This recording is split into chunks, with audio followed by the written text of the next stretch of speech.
구하라 그리하면 주실 것이요 찾으라 그리하면 찾아낼 것이요 두드리라 그리하면 열릴 것이니 지혜의 문을 두드립니다. 안방으로 찾아가는 명사들의 명강초대 굿 클래스. 오직 여호와의 율법을 즐거워하여 그의 율법을 주야로 묵상하는도다. 성경에는 하나님의 법이 있고 우리 일상 속에서는 지켜야 할 법률이 있습니다. 네, 이번 강의는요, 어렵게만 느껴졌던 법에 대해 알아봅니다. 재미있고 유익한 생활 법률 이인철 변호사님 모셨습니다. 변호사님 안녕하세요. 네, 안녕하세요. 반갑습니다. 이인철 변호사입니다.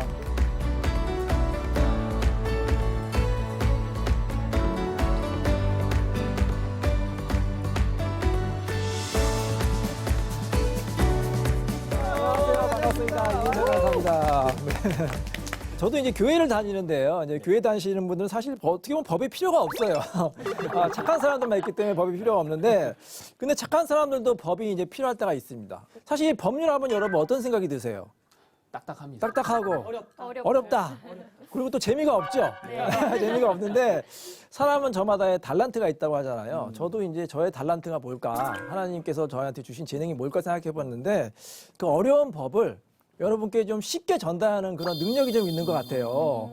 그래서 이제 많은 분들께 이제 강의도 해드리고 방송도 하니까 재미도 있고 또 많은 분들이 고맙다고 하니까 정말로 이게 하나님께서 저에게 주신 사명인가 이렇게 생각을 하고 있습니다. 자, 그래서 오늘도 여러분께 딱딱한 어려운 법을 알기 쉽게 설명해드리도록 하겠습니다.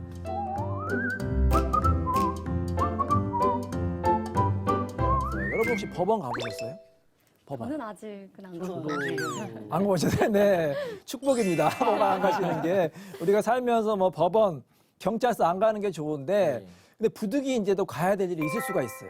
여러분이 아닌다 하더라도 여러분 친구가 갈 수도 있고, 가족이 갈 수도 있습니다. 자, 그럼 법원은 왜 갈까요? 억울한 일을 당했을 네. 때. 뭐 어떤 억울한 일을 당할 수가 있을까요? 예를 들어서 살면서? 하는데 누가 저를 쳤어요. 때렸다. 네. 그렇죠. 자, 만약에 때렸다. 그러면 어떻게 해요? 일단은 여러분 상식적으로 어떻게 하면 될까요? 누구한테 맞았다. 길 가는데 누가 나 때렸어. 경찰에 신고하지 않나요? 경찰에 신고하죠. 좋아요. 자, 경찰에 신고하면 그 다음에 이제 절차가 어떻게 될까요? 변호사를 좀 그렇죠. 감사합니다. 변호사 정말 찾아가 주세요. 앞에 놔두셨어요. 네. 일단 이제 경찰에 신고하면 절차가 어떻게 되냐면 이 고소한 사람, 신고한 사람을 불러요. 그래서 조사를 합니다. 그걸 이제 우리가 참고인 조사라고 합니다. 여러분 이제 피해자가 아니잖아요. 그러면 이제 뭐 CCTV 같은 거를 이제 조회해가지고 여러분을 때린 사람을 잡았어. 잡은 사람이 뭐라고 그래요? 가해자? 가해자, 그렇죠. 가해자인데 조사를 받으면 피의자라고 보죠. 피의자라고 보시죠. 피의자가 돼서 그 사람 조사를 하는 거예요. 근데 그 사람이 정말로 때렸을 수도 있고 엉뚱한 사람을 경찰이 잘못 잡은 수도 있죠. 그럼 그 사람은 억울하겠죠. 여러분이 그런 억울한 일을 당했다. 그러면 그때 누구를 찾아야 돼요? 변호사 찾아야죠. 그렇죠. 변호사를 찾습니다. 근데 조사를 딱 했는데 아무래도 경찰이 보기에는 이 사람이 범인인 것 같아. 그래서 좀 처벌해야겠다. 그럼 경찰이 바로 처벌할 수가 있어요? 아니요. 아니죠. 네. 경찰에서 어디로 가요? 검사. 검사로 갑니다. 검찰로 가요. 자, 근데 검사가 수사해 보니까 이 사람은 범인이 아닌 것 같아. 잘못 잡았어. 그럼 어떻게 할까요? 검사가? 불기소 그렇죠. 검사가 풀어줘요. 네. 사건을 끝낼 수 있는 권한이 있어요. 그럼 억울한 사람 바로 풀려날 수가 있어요. 그러니까 불기소라고 하거든요. 근데 검사가 조사해 보니까 이 사람이 진범이 맞는 것 같아. 자, 그럼 어떻게 해요? 검사가 바로 처벌할 수가 있어요? 아니요. 판사님. 판사한테 가죠. 그걸 뭐라고 하냐면 기소한다고. 공소를 제기한다. 그래서 검사가 이제 공소를 제기한 거예요. 근데 그 공소를 제기하면 피의자가 이제 명칭이 뭘로 바뀌어요? 피고인으로 바뀌어요. 피고인 들어보셨죠? 네. 그러니까 피의자가 피고인이 되는 거예요. 법원 가서는. 근데 피고인은 나는 안 때렸다는 거예요. 정말 억울하다. 내가 그 길을 가긴 했는데 나랑 닮은 사람이 아마 때린 것 같다. 계속해서 별명을 하는 거예요. 근데 판사가 딱 보니까 이 사람은 억울한 것 같아. 그럼 어떻게 해요? 판사가.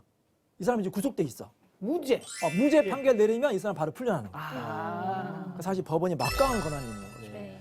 근데 판사가 생각해 보기에 이 사람이 진범 같아. 네. 그럼 어떻게 해, 판사가? 형벌 내리죠. 네. 그거 징역 1년을 선고한다. 땅땅땅. 근데 이 사람은 너무 억울해. 판결 받았지만. 그러면 그게 끝이 아니냐? 아니에요. 네. 또 어떤 방법이 있을까? 너무 억울하다. 항소할 수가 있어요.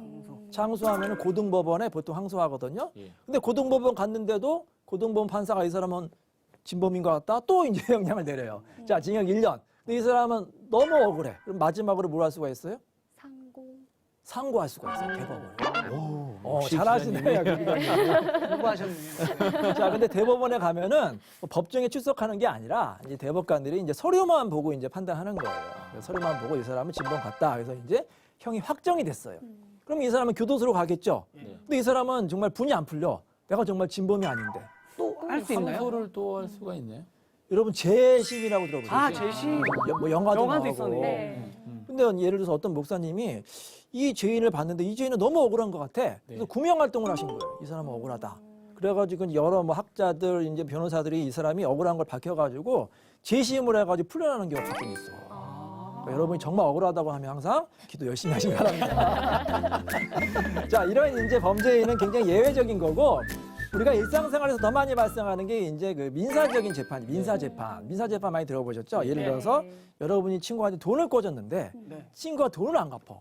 그럼 어떻게 해야 될까요? 일단 좀 달라고. 대화를. 예, 네. 대화를 하죠. 대화를. 가끔 이제 또 그런 거 아닌데 교회에서도 돈 꿔달라는 그 성도들이 있어요. 있습니다. 네. 자, 교회 갔는데 이제 교회에 이제 그 성도 친구분이 돈을 꿨는데 안 갚아. 그럼 이제 기도를 해야겠죠. 돈을 좀 제발 갚으세요. 그래도 안 갚아. 자, 그럼 어떻게 해요? 교회법으로 해결 안 돼, 이거는. 아까 얘기하셨던 민사 소송을 하면 되나요? 그렇죠. 이거는 이제 그 사람 바로 처벌하는 게 아니라 예. 민사 소송을 하는 거예요. 그 여기는 경찰이 끼는 게 아닌가요? 경찰이 끼는 게 아니죠. 그러니까 여러분이 이제 헷갈리신 게 형사랑 민사를 헷갈리시면 안 돼. 자, 형사는 뭐냐면 형사재판은 뭐냐면 나쁜 사람을 처벌해 주세요. 누가? 국가, 판사가. 판사가 이제 경찰과 검사가 수사를 하고 법원이 이제 판결 내리는 걸 그걸 형사재판이라고 하고 네. 그게 아니라 일반 그 개인 간의 뭐 민사 거래 같은 경우에는 이제 이 사람을 처벌하는 게 아니라 내가 돈을 받게 해주세요. 그렇게 요구하는 거예요. 어디다가? 바로 법원에다가 요구하는 거예요. 바로. 그러면 이제 여러분이 이제 소장을 접수를 해요. 예. 여러분이 직접 접수를 할 수도 있고 아니면 변호사를 이제 선임해가지고 변호사를 좀 많이 찾아주세요. 네. 성경에도 보면 이제 율법학자들이 많이 있잖아요. 옛날부터 사실 변호사는 굉장히 오래된 직업이고 여러분의 친구입니다. 자, 변호사를 찾아가서 이제 소송을 하면은 여러분이 출석을 해야 돼요, 법원에. 자, 출석을 해요. 그럼 여러분이 뭐라고 부를까요? 뭐 김영춘 씨 이렇게 안 하거든요. 호칭이 있어요. 소송을 제기한 사람을 원고. 그렇죠. 많이 하셨는데. 자, 원고가 되고 그럼 반대로 피고. 소송을 당한 사람이 누구예요? 피고. 피고가 되는 거죠. 피고인이 아니라 여기서 이제 민사재판은 원고 피고가 되는 거예요. 오. 자, 그럼 판사가 물어봐요. 원고 이렇게 여기가 이제 법정이라고 생각해 볼게요. 제가 이제 네. 판사고 여러분이 원고예요. 자, 원고 이인성 씨 나오셨습니까? 네, 났습니다. 왜 오셨습니까, 여기? 돈을 빌려줬는데 갚지 네. 않아서 나왔습니다. 아, 그렇습니까? 네, 알겠습니다. 자, 그럼 피고 김영춘 씨? 예. 네. 자, 원고한테 돈 꾼 거 사실이에요? 문제 없습니다. 없습니다. 대부분의 피고가 이래요. 대부분의 사람들이 이래요. 안 꽂잖아. 아니, 왜냐하면 꾼 거 인정하면은 소송까지 안 했겠죠. 그렇죠. 탈라고 하면 되니까 네. 대부분이 네. 부인한단 말이에요. 자, 이때 여러분 한번 잘 생각해 보세요. 우리 그 이인성 님이 김영춘 씨한테 돈을 꿔준 거 사실이야. 네. 진실이야. 예. 그러면은 이인성 님이 김영춘 님에게 돈을 꿔준 거는 누구누구 알고 있을까요? 이런 진실은. 일단 둘밖에 없었어요. 예. 자, 일단은 원고가 알 수 있을 거고 당연히 예, 예. 피고도 알겠죠. 네. 예. 그리고 또 누가 아느냐? 하나님이 아시겠죠. 하나님은 다 아시니까. 자, 근데 하나님을 법정의 증인으로 부를 수는 없잖아요. 네. 그렇죠. 그리고 판사가 하나님이에요? 아니죠. 아니죠. 판사는 인간이에요. 우리가 똑같은 인간이에요. 판사는 그 자리에 없었어요. 네. 그 원고가 피고에게 돈을 꿔줬는지 안 꿔줬는지 판사가 알아요, 몰라요? 몰라요. 모르죠. 자, 판사가 뭐라고 하느냐? 원고. 그럼 한번 입증해 보세요. 네. 굉장히 중요한 말이에요. 입증해 보세요라는 게 뭐냐면 당신의 말이 사실인지 아닌지 내가 알 수 있게 증거를 내란 말이에요. 네. 만약에 증거가 없다 그러면 어떻게 돼요? 원고 패소. 기각. 집에 가세요. 그럼 피고는 돈 안 갚아도 돼요. 전 빌린 적이 없어요. 자, 이게 정의에 맞을까요? 안 맞을까요? 안 맞는 거. 하나님의 뜻에 맞아요? 안 맞아요? 안 안 맞아요. 맞죠. 안 맞죠? 근데 우리 일상생활에서는 원고의 청구가 기각이 된단 말이에요. 네. 왜 이럴까요? 이거는 이제 어떻게 보면 이 하나님의 법과 인간의 법이 다른 점이에요. 왜 이런 현상이 발생할까요? 증거가 없기 때문에. 그럼 잘 생각해 보세요. 우리 원고가 피고에게 그 돈을 꿔줬다는 증거가 뭐가 있을 수가 있을까요? 상식적으로. 어떤 문서로 좀 작성해 놓으면 그렇죠. 네네. 어. 확실한 증거가 되잖아요. 그렇죠. 가장 확실한 거는 보낸 것도 괜찮겠죠. 통장도 있고 계좌 이체 뭐. 계좌 이체한 것도 네. 있고. 자 그러면 일단은 가장 확실한 증거는 바로 차용증이에요. 차용증. 여러분 차용증 들어보셨죠? 네. 네. 차용증 뭐 작성하는 것도 쉽지가 않아요. 근데 여러분 오늘 방송만 잘 보셔도 차용증 작성법을 제가 알려드릴게요. 네. 꿀팁. 꿀팁. 차용증은 어렵지 않고 그냥 이런 종이에다가 A4 용지에다가 쓰시면 돼요. 제목을 쓰세요. 차용증 이렇게 하고 내용을 적는 거예요. 어떤 내용을 적을까요? 누가 누구한테 얼마를 꽂았느냐 그런 거 쓰는 거예요. 육하원칙에 따라서 뭐 이인성님이 네. 친구 김영춘님에게 돈 뭐 5천만 원을 뭐 빌려줬습니다. 그냥 쉬운 말로 써도 돼요. 그럼 이걸로 끝나는 게 아니죠. 돈을 꿔줬으면 언제 갚아야 돼요? 언제 갚기로 했습니다. 변제기도 쓰고 또 이자도 쓰는 거예요. 뭐 이자 뭐 무이자 아니면 이자 뭐 10% 이렇게 이제 쓰고 그 다음에 맨 마지막이 더 중요하죠. 이걸 누가 썼는지 알아야 되잖아요. 사인. 사인을 해야 되는 거예요. 누가 사인을 해야 돼요? 각자. 돈을 빌려준 사람 아니면 돈을 꾼 사람? 둘 다. 둘 다 하면 좋고 둘 다 안 하면 한 사람이라도 하면은 돈을 꾼 사람이 하는 거예요. 꾼 사람. 꾼 사람이.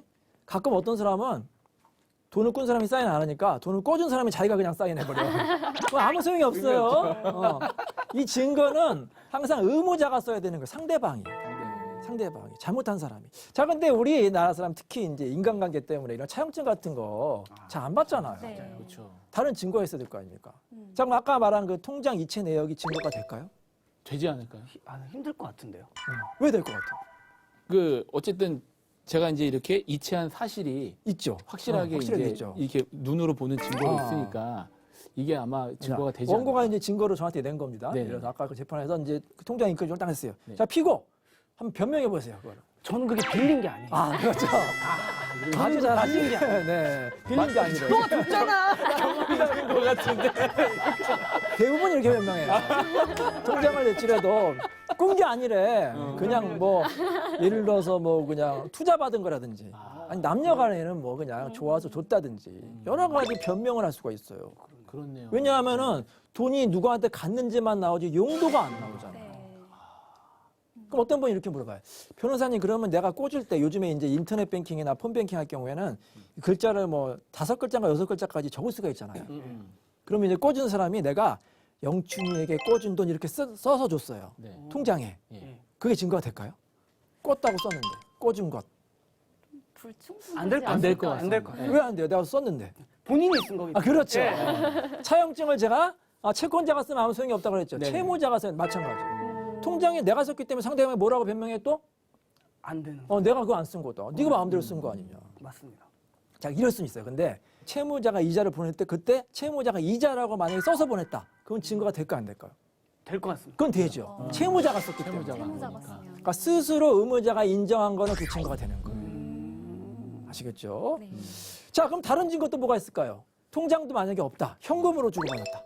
현금. 혹시 옆에 누가 있었다? 그렇죠. 네. 두 사람이 돈을 꽂았는데 우리 이 기자님이 옆에 있었어요. 그럼 어떻게 해요? 이 기자님을 증인으로 증인으로. 부르는 거죠. 근데 알고 보니까 우리 김영춘님과 이 기자님이 연인 사이야, 예를 들어서. 그럼 누구한테 유리하게 증언하고 싶어요? 아무래도 좀 같이 남자친구를 아무래도. 그래서 그게 뭐냐. 증인은 이 개인적인 감정에 휘둘릴 수가 있어요. 선서를 해도 네네. 아무래도 자기가 좀 좋아하는 사람, 자기한테 호의적인 사람, 아니면 자기가 이렇게 얘기해서 혹시 불리할까봐 이렇게 위증을 하는 경우가 가끔 있거든요. 그래서 증인의 이 증언은 별로 법원에서 큰 그 증거의 효력이 없어요. 물론 다른 증거가 없으면 참고를 하지만 그래서 증인의 그 증언보다 더 객관적인 증거, 차용증이라든지 각서 이런 게 좋습니다. 자, 근데 만약에 각서도 없고 차용증도 없고 증인도 없다. 그럼 마지막에 최후의 수단이 뭐가 있을까요? 자, 두 사람이 대화하는 걸 녹음하시면 돼요. 누가 녹음을? 우리 원고가 해야겠죠. 이인성. 네네네. 몰래 녹음하는 거예요. 그럼 어떤 대화를 구체적으로 해야겠어요? 우리 원고 같은 경우에는. 그러니까 돈을 뭐 빌려줬다는 어떤 그런 내용이 정확하게 그렇죠, 들어가요. 정확하게. 예, 그리고 이쪽에서도 인정을 한다는 그렇죠. 내용이 정확하게 들어가요. 김영춘 님이 이제 처음으로 돈을 꺼달라고 한번 해보세요. 시작. 저기 잘 지내지? 왜 돈 빌려달라고? 아니 그런 게 아니라 나 진짜 집이 힘들어서 그런데 1,000만 원만 좀. 1,000만 원? 그래, 저 힘들다니까 나도 힘들지만 저기 1,000만 원 빌려줄게. 그럼 언제까지 갚을 거야? 근데 내가 지금 솔직히 그게 정확하게 얘기하기가 좀 그래가지고 내가 꼭 줄게. 언제까지? 일단 보내줘봐. 너 야, 친구 맞냐 너? 자, 좋아요. 그런 대화를 하시고 아주 잘 유도하셨어요. 그다음에 이제 녹음을 하시면 되는데 네. 문제가 있어요. 예. 자, 상대방 몰래 녹음하는 경우에. 그렇죠. 궁금했어요. 이거 여쭤보려고 네. 했죠. 그죠? 이거 진짜 대놓고 궁금해요. 녹음하면 친구가 기분 나쁠 거 아니에요. 네. 아무리 네, 그 네, 돈을 네. 꾸는 친구라도. 네. 자, 그럼 몰래 녹음하면 될까요, 안 될까요? 근데 이게 불법 녹취인 거잖아요. 그렇죠. 근데 그게 또 뭔가 좀 법으로 걸리지 네. 않나요? 자, 이게 두 가지 경우가 있는데 네. 여러분이 같이 있는 자리에서 대화 당사자라고 하잖아요. 네. 대화 당사자 간에는 동의 없이 해도 괜찮아요. 두 사람이 지금 대화하고 있잖아. 네네네. 그거 도청이 아니에요. 아. 도청은 뭐냐면 여기 없는 사람이 몰래 녹음기 설치하고 나가는 경우에 없는 사람이 할 경우 도청이에요. 만약 제가 이렇게 녹음기를 두고 나가면 안 되는 나갔으면 거예요. 그때는 그러면은 뭐. 도청이구나. 근데 만약에 세 분이 있는데 뭐 이 기자님이 같이 옆에서 녹음했다 그건 괜찮아요. 아. 같이 있는 사람은. 아. 그래서 이걸 굉장히 많이 이제 실무에서 활용하고 있습니다. 그리고 더 간단한 건 뭐냐면 여러분 다 스마트폰 이용하시죠? 네. 거기에 무슨 기능이 있어요? 녹음. 녹음 기능이 있어요. 그거 상대방한테 얘기하고 녹음해요? 아니요. 안 하고 그냥 하죠. 예. 그거 합법이기 때문에 우리나라 뭐 삼성전자나 LG전자에서 그 기능을 만든 거예요. 아. 근데 아이폰은 없어요. 네. 맞아요. 없죠. 왜 네. 없을까요? 미국에서는 불법이. 전화 통화도 상대방의 동의를 받아야 돼요. 아. 그래서 없어요. 법이 다른 개념. 법이 다르죠. 우리나라랑 미국이랑. 그래서 우리나라는 아직까지는 괜찮으니까 많이 적극적으로 활용하시기 바랍니다. 그럼 아까 같은 경우는 제가 돈을 못 받을 확률이 큰 거네요. 증거 없었으면. 없으면 못 받을 확률이 매우 높죠. 그렇죠. 제가 빌린 적이 없기 때문에. 자, 근데 이럴 수가 있어요. 우리 사람이라는 거는 그래도 우리 피고가 네네. 양심은 있을 거 아닙니까? 아, 네. 그렇죠. 양심. 그러면 양심을 어떻게 보면 이용하는 거예요. 원고가. 자, 일단 이렇게 하는 거예요. 딱 나오셔가지고 손을 딱 잡고 기도합시다. 우리 기도합시다. 그리고 이제 친구를 위해서 기도를 해주는 거예요. 그럼 친구 어떤 생각이 들겠어요? 미안한 마음. 미안 마음이에요. 네. 내가 미안해. 갚을게. 그렇게 해결하는 경우가 많아요. 우리 인간의 법으로 해결 안 되는데 이 하나님의 법으로 해결되는 경우 꽤 있어요. 재판이라는 게. 그리고 이런 경우가 있어요. 자, 돈도 빌려주셨고 차용증까지도 있어요. 네. 근데 이게 10년이 지났어요. 그럼 어떻게 될까요? 공소시효 15년 아니에요? 아, 그 공소시효가 케이스마다 다르지 않을까요? 그러지 다르군요. 않을까요? 없어졌다는 얘기도 있던데. 그렇죠. 이제 헷갈리죠. 자, 일단 공소시효가 뭐예요? 공소시효. 그 사건에 대해서 어떤 더 이상 사건? 묻지 않겠다. 어떤 사건? 그 원과 피고가 네, 있었던 어. 일에 대해서 묻지 않겠다. 어떤 유효기간 같은 경우. 그렇죠. 이제. 그걸 이제 시효라고 하는데 네네. 아까 제가 민사랑 형사는 이제 구별된다고 했잖아요. 네. 형사 나쁜 놈을 처벌해야 되는 나쁜 놈을 처벌 못하는 기간이 공소시효. 예를 들어 여러분 들으시죠. 옛날에 그 살인의 추억 영화 보셨잖아요. 네. 맞아요. 그 살인범도 예전에는 이제 공소시효 기간이 지나면 처벌 못했어요. 근데 너무 이제 부작용이 많으니까 지금 살인죄는 공소시효가 없어졌어요. 살인. 그래서 살인죄는 이제 영구적으로 처벌할 수가 있는데 다른 범죄는 공소시효가 있어요. 그거는 소멸시효라고 하죠. 이제 민사적으로 하면 이제 형사는 공소시효, 민사는 소멸시효라고 해요. 그래서 일반적으로 개인 간의 거래는 10년이 지나면 소멸시효가 지나서 권리가 사라져요. 권리가. 내가 돈 받을 권리가. 자, 근데 여러분 이게 정의에 맞아요? 맞지 않습니다. 맞지 않죠? 네. 빌린 사람 입장에서. 그렇죠. 네. 우리 하나님이 보기에는 이건 갚으라고 할 것 같아요. 10년이고 20년 지나고. 네. 네. 근데 인간은 왜 갚지 말라고 할까요? 궁금했어요, 이 부분이. 그 판사님들도 그렇고 이제 그러니까 이 다른 일도 좀 하셔야 돼요. 그렇죠. 밀린 일들이 많아요. 정답. 진짜요? 정답. 정말 그런 네. 이유인가요? 판사도 쉬어야 되거든. 아. 10년, 20년, 30년 된 거 다 법원으로 가면은 그냥 변호사는 좋겠죠. 일거리가 많아지니까. 근데 법원 판사는 쉴 틈이 없겠죠. 네. 50년 전 사건 가지고 막 싸우고 진짜 있으니까. 그래요. 그러네요. 정말 진짜로. 바빠서 힘들어서. 네. 최근 사건도 해야 되고 하니까. 그렇죠. 그걸 이제 뭐라고 하냐면 법에서는 권리 위에 잠자는 자는 보호하지 않는다는 거예요. 10년 동안 당신은 권리 주장 안 하기 때문에 우리도 이제 당신은 보호하지 않겠다는 거예요. 딱 10년간만 보호한다는 거예요. 자, 그럼 어떻게 하면 될까요? 지금 10년, 11년째야. 기도합시다. 야, 그래. 진짜 그런 방법이 좋은 게 10년 지나고 친구한테 그래도 너 갚아야 되는 거 아니야 그러면 또 갚겠다고 하는 친구가 있어요. 그럼 양심에 따라서 갚는다는 친구 아니면 법을 몰라서 그 소멸시효라는 그 법을 몰라요. 그래서 내가 갚을게. 그럼 어떻게 하면 될까요? 그럼 그때라도 다시 한번 증거를 그렇죠. 그렇죠. 다시 한번 네. 그때 차용증을 쓰면 네. 그때부터 다시 10년이 되는 거예요. 이렇게 사람의 마음을 이용할 줄도 알아야 돼. 그럼 시효가 지나고 나서 네. 범인이 자백했을 경우에는 어떻게 돼요? 형사는 공소시효가 지나면 처벌 못 해요. 자백해도 자백해도 자수해도. 예. 그걸 이제 뭐라고 하냐? 아까 말한 대로 소멸시효가 중단됐다고 하는 거예요. 소멸시효가 이제 10년 되기 전에 이제 중단을 시키고 연장을 시키는 게 있으니까 그런 제도도 꼭 이용하시기 바랍니다. 자, 그러면 여기까지 이제 강의를 드렸으니까 여러분이 궁금한 거 있으면 한번 질문해 보시겠어요? 아니 저기 돈 빌린 얘기가 아까 나와서 그러는 건데 혹시 이게 금액도 정해져 있나요? 얼마 정도를 어느 정도를 빌려야지 제가 그 소송을 진행할 수 금액은 무제한으로 빌릴 수가 있고요. 아무리 작은 금액이라도 할 수가 있어요. 예를 들어서 적은 금액이어도. 뭐 100만 원, 뭐 200만 원도 내가 억울하다고 소송할 수가 있어요. 아. 근데 100만 원을 내가 이제 받아야 되는데 변호사 선임하는 게 좋을까요? 안 좋을까요? 좀 안 하는 게 낫지 않나요? 변호사 선임 비용이 예를 들어서 300만 원이야. 큰일 났다. 근데 그 재판에서 이기면은 변호사 비용을 안 내도 변호사 된다는 비용은 이제 얘기. 일부 돌려받을 수는 있지만 그럴 경우에 이제 소액상권 심판이라고 해서 이제 간단하게 이제 할 수 있는 방법이 있으니까 뭐 100만 원이라도 너무 억울하니까 뭐 소송하는 방법이 있어요. 그리고 저 또 궁금한 게 있는데요. 네. 성경 보면은 우상숭배하지 말라고 그렇죠. 하잖아요. 네. 그럼 사이비나 이단도 처벌 대상이 되는지 그것도 좀 궁금한데요. 우리 개신교와 카톨릭의 가장 큰 차이점이 뭔지 아세요? 좀 구원의 포커스가 네. 약간 다르지 않나 생각이 드는데 네. 카톨릭은 어떤 이 생에서 노력하고 선을 많이 행하면 구원에 이른다에 좀 초점을 많이 두지 않나 이렇게 알고 있어요. 교황이 있는 게 제일 큰 차이가 아니에요. 그렇죠. 근데 그거는 차이점이 있지. 어느 게 옳다 그러다가 아니죠. 우리 그 법에서 봤을 때 사이비도 마찬가지. 사이비 종교라고 다 처벌되지는 않아요. 물론 우리 기독교 입장에서는 사이비 종교가 굉장히 어떻게 보면 위협이 될 수가 있고 경계해야 되지만 사이비 종교 믿었다고 다 처벌되는 건 아니에요. 가끔 상담도 많이 와요. 이제 막 부인이나 남편이 사이비 종교에 빠져가지고 이제 가정 파탄됐다. 이게 이혼 사유가 될까요? 궁금합니다. 궁금한데요. 이혼 사유 그거는 안 되는데 그것 때문에 피해를 받으면 되죠. 갈등이 생기고. 예. 단지 어떤 종교에 그 빠졌다고 해서 이혼 사유가 발생되는 게 아닌데 이 종교에 빠졌는데 가정에 소홀한 경우가 있어요. 가정 다 팽개치고 그냥 뭐 그 사이비 종교에 빠져가 전재산 탕진하고 그런 경우에 이혼사가 될 수가 있어요. 그러니까 저는 이렇게 봐요. 다른 사람에게 피해를 주느냐 안 주느냐. 가끔 이제 이럴 수가 있죠. 어떤 종교는 이래요. 뭐 모든 의료 그 시술을 거부한다. 이럴 수가 있었거든요. 예전에 어떤 엄마가 부모님이 있었는데 아이가 당장 그 수술해야 되면 수혈을 받아야 돼. 수혈을 못하게 한다. 그래서 아이가 예를 들어서 사망했다. 그럼 어떻게 돼요? 그러면은 다시 좀 고의가 있지 않나요? 처벌받았어. 예. 우리나라에서 처벌받고 외국 처벌받고. 왜냐? 물론 종교적인 신념도 중요하지만 아이의 생명을 살려야 되기 때문에 아이의 생명을 방치하는 거는 처벌된다 이렇게 보시면 되는 거예요. 그래서 항상 저는 이렇게 봐요.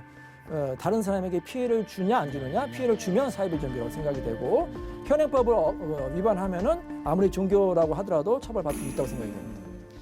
자, 이번 강의에서 하여튼 가장 중요한 건 뭐다? 바로 하나님이 알고 원고가 알고 피고가 알아도 누가 모르면 소용이 없다?